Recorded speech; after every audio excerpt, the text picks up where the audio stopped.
दोस्तों इस वीडियो में हम ये सीखने वाले हैं कि ये तीनों त्रिकोणमितीय सर्वसमीकरणाएँ आती कैसे हैं और इनके सामने ये जो कोड ए के लिए शर्त दिया गया है इसका मतलब क्या होता है। तो सबसे पहले हम लोग इन तीनों त्रिकोणमितीय सर्वसमीकरणों को निकालना सीखेंगे। उसके बाद से इस वीडियो के अंत में हम लोग सीखेंगे कि इसका मतलब क्या होता है। ये सभी चीज़ें आपको समझना बहुत ही महत्वपूर्ण है। तो चलिए वीडियो शुरू करते हैं। तो इन तीनों त्रिकोणमितीय सर्वसमीकरणों को निकालने के लिए हम लोग सबसे पहले यहाँ पे एक समकोण त्रिभुज बना लेते हैं। तो ये हमारा हो गया समकोण त्रिभुज, ठीक है ना। इसे हम लोग मान लेते हैं ए, इसे मान लेते हैं बी और ये हो गया सी। ये जो बी है ये 90 डिग्री है, ठीक है ना। अब हम लोग क्या करेंगे, इस कोण ए के लिए सभी त्रिकोणमितीय अनुपात निकालेंगे, ठीक है ना। तो सबसे पहले हम लोग साइन ए का मान निकाल लेते हैं। तो साइन ए बराबर क्या होगा, तो यहाँ पे हम लोग ट्रिक लिख लेते हैं जो कि आप सबको पहले से ही पता होगा। लाल बटा कक्का साइन कॉस टैन। तो सबसे पहले हम लोग साइन ए का मान निकाल लेते हैं। तो देखिए साइन थीटा बराबर होता है लंब बटा कर्ण। तो कोण ए के सामने ये भुजा लंब हो जाएगा, लंब हो गया BC बटा कर्ण हो जाएगा AC। अब हम लोग कोस ए का मान निकाल लेते हैं। तो कोस ए बराबर हो जाएगा आधार बटा कर्ण। तो आधार हो जाएगा AB, कर्ण हो जाएगा AC, AB बटा AC। अब निकाल लेते हैं टैन ए का मान। तो टैन ए बराबर हो जाएगा लंब बटा आधार। तो लंब BC हो जाएगा और आधार हो जाएगा AB, ठीक है ना। अब हम लोग निकालते हैं कोट ए का मान। तो कोट ए बराबर हो जाएगा, इसका उल्टा कर देंगे तो ये हो जाएगा AB बटा BC। अब ऐसे ही निकाल लेते हैं सेक ए का मान। तो सेक ए कॉस का उल्टा होता है तो ये हो जाएगा AC बटा AB, AC बटा AB। अब निकाल लेते हैं कोसेक ए का मान। तो कोसेक ए बराबर हो जाएगा AC बटा BC, AC बटा BC। अब इन सभी त्रिकोणमितीय अनुपातों को निकालने के बाद हम लोग इस त्रिभुज में पाइथागोरस प्रमेय लगाते हैं। तो पाइथागोरस प्रमेय क्या है, आधार का स्क्वायर प्लस लंब का स्क्वायर बराबर कर्ण का स्क्वायर, ठीक है ना। तो वो चीज़ हम लिख लेते हैं। तो ये हो जाएगा आधार AB का स्क्वायर प्लस लंब BC का स्क्वायर बराबर कर्ण AC का स्क्वायर, ठीक है ना। इतना हम लोग लिख सकते हैं इस त्रिभुज में, क्योंकि ये समकोण त्रिभुज है। अब देखिए ये जो समीकरण बना है, इस समीकरण के दोनों पक्षों में हम लोग AC के स्क्वायर से भाग देंगे, ठीक है ना। चूँकि दोनों पक्षों में भाग देंगे तो कोई परिवर्तन होगा नहीं, तो चलिए हम लोग भाग दे देते हैं। तो यहाँ पे ये हो जाएगा AB का स्क्वायर प्लस BC का स्क्वायर पूरे का बटा AC का स्क्वायर बराबर ये हो जाएगा AC का स्क्वायर बटा AC का स्क्वायर, ठीक है ना। तो हम लोग दोनों पक्षों में इतने से भाग दे रहे हैं तो इसलिए इसमें कोई परिवर्तन नहीं होगा, क्योंकि हम चाहें तो इसको दोनों को काट भी सकते हैं, ठीक है ना। अब इसको अलग अलग हम लोग भाग दे सकते हैं। तो ये हो जाएगा AB का स्क्वायर फिर बटा AC का स्क्वायर, बस उसी को हम लोग अलग अलग कर लेते हैं। BC का स्क्वायर बटा AC का स्क्वायर फिर बराबर ये तो कट के एक आ जाएगा। अब इसके बाद से देखिए हमें करना क्या है, ये हो जाएगा अब दोनों का स्क्वायर है तो हम लोग दोनों को बटा में करके केवल एक पर स्क्वायर कर सकते हैं, यानी कि ये हो जाएगा AB बटा AC पूरे का होल स्क्वायर। इसको इस तरह लिख सकते हैं, फिर प्लस इसको भी वैसे ही लिख लेते हैं BC बटा AC का होल स्क्वायर बराबर 1, ठीक है ना।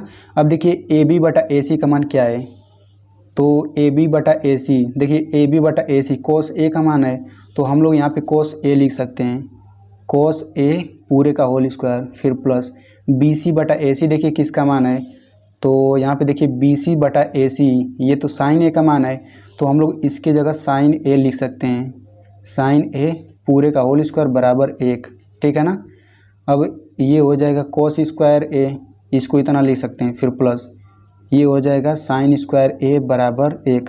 तो इस तरीके से पहला सर्वसमीकरण आ गया, ठीक है ना। अब ये किसके लिए सत्य है, इसमें ये जो A कोण है, इस A कोण का मान 0 अंश से बड़ा होना चाहिए या फिर बराबर, या फिर 90 अंश से छोटा या फिर 90 अंश के बराबर। इसे हम लोग और अच्छे से इस वीडियो के लास्ट में सीखेंगे, ठीक है ना। अब चलिए हम लोग दूसरी सर्वसमीकरण को निकालते हैं।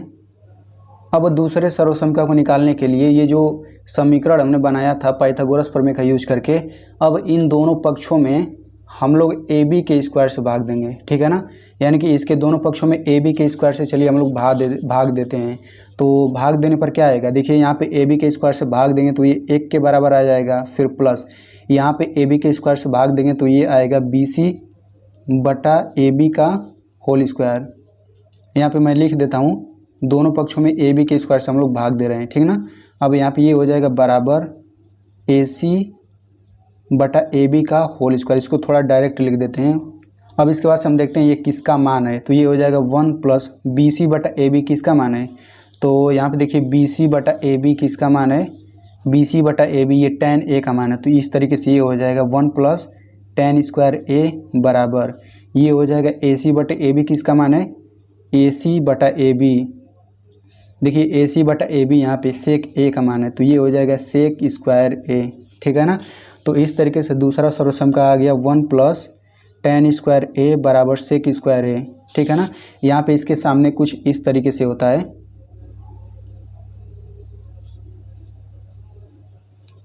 अब चलिए हम लोग तीसरा सर्वसम का निकालते हैं। तो तीसरा सर्वसम का निकालने के लिए हम लोग बी सी स्क्वायर से भाग देते हैं, ठीक है ना। यानी कि इसके दोनों पक्षों में बी सी के होल स्क्वायर से भाग देंगे। तो चलिए अब हम लोग भाग दे देते हैं। तो ये हो जाएगा बी सी का स्क्वायर। तो सबसे पहले ए बी के स्क्वायर में भाग देंगे तो ये हमारा हो जाएगा ए बी बटा बी सी का होल स्क्वायर, फिर प्लस ये तो कट के एक आ जाएगा, फिर बराबर इधर हो जाएगा ए सी बटा बी सी का होल स्क्वायर, ठीक है ना। अब देखते हैं ये किन के मान है। तो ए बी बटा बी सी किसका मान है, तो आप लोग देख सकते हैं ए बी बटा बी सी ये तो कोट ए का मान है। तो ये हो जाएगा कोट स्क्वायर ए प्लस 1 बराबर अब ए सी बटा बी सी किसका मान है, तो ए सी बटा बी सी कोसेक ए का मान है। तो ये हो जाएगा कोसेक स्क्वायर ए। तो इस तरीके से ये तीसरा सर्वसम का भी आ गया। अब इसमें यहाँ पे देखिए कोड इसके लिए क्या होता है, इसके लिए कुछ इस तरीके से होता है। अब हम लोग कुछ इस तरीके से ये जो कोड दिया रहता है इसका मतलब हम लोग समझ लेते हैं कि ये क्या है। तो इन तीनों को समझने के लिए हम लोग एक अलग एग्जांपल लेते हैं। जैसे मान लीजिए यहाँ पे हम लोग एक अलग एग्जांपल लेते हैं कुछ इस तरीके से। ये 1 हो जाएगा, यहाँ पे हम लोग मान लेते हैं 4, ठीक है ना। तो हम लोग मान लेते हैं ये जो यक्ष है ये प्राकृतिक संख्या है। प्राकृतिक संख्या मतलब गिनती वाली संख्या है। तो अगर जैसे मान लीजिए यहाँ पे ये कोड है, एक कोड है, वैसे यहाँ पे यक्ष एक प्राकृतिक संख्या है। तो इसका मतलब ये हुआ यक्ष का मान 1 से बड़ा होगा और 4 से छोटा होगा। इसका मतलब इस स्थिति में यक्ष का मान क्या क्या हो सकता है, यक्ष का मान 2 हो सकता है, यक्ष का मान 3 हो सकता है, क्योंकि 2 और 3 1 से बड़े हैं और 4 से छोटे हैं, ठीक है ना। अब एक कंडीशन और आगे बढ़ते हैं। जैसे मान लीजिए इस तरह मान लीजिए हो गया 1 हो जाएगा और यहाँ पे 4, इसके नीचे इस तरीके से एक ट्रिक लग गया। तो इसका मतलब ये हुआ यक्ष का मान 1 से बड़ा हो सकता है और 4 से छोटा हो सकता है और 4 के बराबर भी हो सकता है। इसका मतलब बराबर होता है। तो इसका मतलब ये हुआ कि यहाँ पे यक्ष का मान 2 हो सकता है, 3 हो सकता है और 4 भी हो सकता है, क्योंकि 4 के नीचे देखिए इसके नीचे यहाँ पे बराबर लिखा है। और तीसरा कंडीशन ये हो सकता है कि ये कुछ इस तरीके से रहे 4। तो इसका मतलब ये हुआ कि यक्ष का मान देखिए यहाँ पे बराबर ये 1 भी हो सकता है, यक्ष का मान 2 भी हो सकता है, यक्ष का मान 3 भी हो सकता है, लेकिन यक्ष का मान 4 नहीं हो सकता, क्योंकि इसके नीचे ऐसे नहीं लगा है, ठीक है ना। और लास्ट वाला कंडीशन कुछ ऐसे होगा, ये दोनों के नीचे इस तरीके से रहेगा। ये हमारा हो गया 4, ये हो गया 1। तो इसका मतलब ये हुआ यक्ष का मान 1 हो सकता है, 2 हो सकता है, 3 हो सकता है और 4 भी हो सकता है, ठीक है ना। तो आई होप आपको ये सब समझ में आया होगा। अब इसी को हम लोग इस पर अप्लाई करते हैं, ठीक है ना। तो यहाँ पे चूँकि एक कोड है तो ये इस वाले सर्वसंख्या के लिए है। यानी कि अगर हम लोग इस सर्वसंख्या में ए का मान ऐसा रखते हैं जो 0 अंश से बड़ा है और 90 अंश से छोटा है, उसको अगर हम लोग इसमें रखते हैं तो हल करने के बाद दोनों पक्ष बराबर आएंगे, यानी कि इस समीकरण को संतुष्ट करेंगे। और यहाँ पे चूँकि बराबर लगा है यहाँ पे, तो इसका मतलब ये हुआ अगर हम लोग इस समीकरण में a बराबर 0 अंश रखें तब भी दोनों पक्ष बराबर आते हैं, a बराबर 90 अंश रखें तब भी ये दोनों पक्ष बराबर आते हैं, ठीक है ना। अगर इसकी बात कर लें तो इसमें कोड a का मान 0 अंश से बड़ा और 90 अंश से छोटा इसमें रखें तो दोनों पक्ष बराबर आएंगे हल करने पर। लेकिन a बराबर 90 अंश रखें इसमें तब दोनों पक्ष बराबर नहीं आते हैं, क्योंकि इसके नीचे बराबर का चिन्ह नहीं लगा है, यहाँ पे बराबर चिन्ह लगा, इसका मतलब a बराबर 0 अंश इसमें रखेंगे तो दोनों पक्ष बराबर आ जाएंगे, ठीक है ना। अब इसको चेक कर लेते हैं हम लोग कि क्या a बराबर 90 अंश इसमें रखने पर दोनों पक्ष बराबर आते हैं कि नहीं, ठीक है ना। तो चलिए हम लोग इसमें a बराबर 90 अंश रख के देख लेते हैं। तो यहाँ पे ये हो जाएगा 1 प्लस, अब देखिए यहाँ पे tan स्क्वायर a है, ठीक है ना। तो इस a में हम लोग रखेंगे 90 अंश, तो tan 90 अंश का मान कितना होता है, tan 90 अंश का मान होता है अनंत होता है, तो ये हो जाएगा अनंत का स्क्वायर, फिर बराबर यहाँ पे देखिए सेक स्क्वायर a है, सेक 90 अंश का मान कितना होता है, वो भी अनंत होता है, तो ये हो जाएगा अनंत का स्क्वायर, ठीक है ना।